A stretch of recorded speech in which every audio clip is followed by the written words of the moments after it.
Sir இன்னைக்கு செங்கோட்டையன், திரு IPS Ravi உள்ளிட்ட பலர் வந்து பாலகங்கா. பாலகங்கா போன்றவர்கள்லாம் போறதா நீங்க தகவல் சொன்னீங்க. ஆமா கடந்த காலங்கள்ல நம்மளே பேசிருக்கோம். காளியம்மாள் ஆமா தாவேகா பக்கம் பேசிட்டு இருந்ததாகவும், அவங்க தாவேகாவும் காளியம்மாள் கிட்ட பேசினதாகவும் சொன்னோம். ம். அதே போல திரு பழக்கருப்பையா மூவ் பண்ணதாக தகவல்கள் வந்தது. செஞ்சி ராமச்சந்திரன் செஞ்சி ராமச்சந்திரன் அவங்கலாம் மூத்த தலைவர்கள். எஸ் பழனிமாணிக்கம் மூவ் பண்ணதாக சில தகவல்கள் சொல்றாங்க. இருக்கலாம். சுரேஷ் ராஜன் திமுகவினுடைய கொடிகட்டி பிறந்த திமுகவை மிரட்டுறதுக்கு, அதிமுக மிரட்டுறதுக்கு, பேரம் பேசுவதற்கு இதெல்லாம் பயன்படும். இதெல்லாம் ஆனா கடந்த காலங்களில் இவங்க யாரையுமே அவங்க அக்செப்ட் பண்ணல அப்படின்னும் போது இன்னைக்கு எல்லாரையும் தேர்தல் நெருங்கி வர்றதுனால எல்லாரையும் சேர்த்துக்கலான்ற முடிவு பண்ணிட்டாங்களா எப்படி? இல்ல இதுல என்ன நடந்ததுன்னா சூத்திரம், ம். விஜய் கட்சியில ஃபெமிலியரான ஆட்களே இல்லைங்கிறது ஒரு பெரிய குற்றச்சாட்டு. அதான் ஒரு பார்வை வந்துருச்சு. பார்வை வந்துருச்சு. இது என்ன ரெண்டாவது அனுபவம் மதுரையில அனுபவம் இல்லாத ஆட்களை வச்சு கட்சி நடத்துறாங்க. அப்போ விஜய்க்கு அனுபவம் இல்ல. ஆ. ஆனால் இப்ப ஆதவ் அர்ஜுனாவுடைய ரோல் என்னன்னா, ம். சார் அரசியல நான் சொல்றபடி செய்யுங்க. ம். இத பல நாள் கத்திட்டு இருந்தாரு, காதுலயே கேட்கல. ம். யாரு? விஜய். அவருக்கு எங்க சிக்கல் வருதுன்னா செப்டம்பர் 27 ஆமா. கரூர் கூட்டம். அதற்கு பிறகு கார்ல போகும்போது புஷியை பாதியில் இறக்கி விட்டுறாரு, டிரைவர் இந்த பக்கம் பின்னாடி வழியை இறக்கி விட்டுறாரு, டிரைவர் இறக்கி விட்டுறாரு.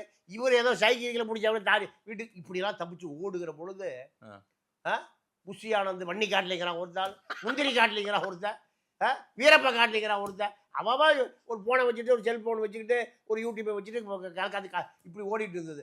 உண்மையை எங்கே இருந்தாருன்னா, அவர் ரங்கசாமி கெஸ்ட் ஹவுஸில், எங்கள் உப்பளம் கெஸ்ட் ஹவுஸ் கடற்கரை ஓரமாக அங்கே பாண்டிச்சேரி குடிமகனாக உட்காந்துருந்தார். நான் சொல்றது சிட்டிசனை சொல்கிறேன், வேற தப்பால நான் சொல்லலை.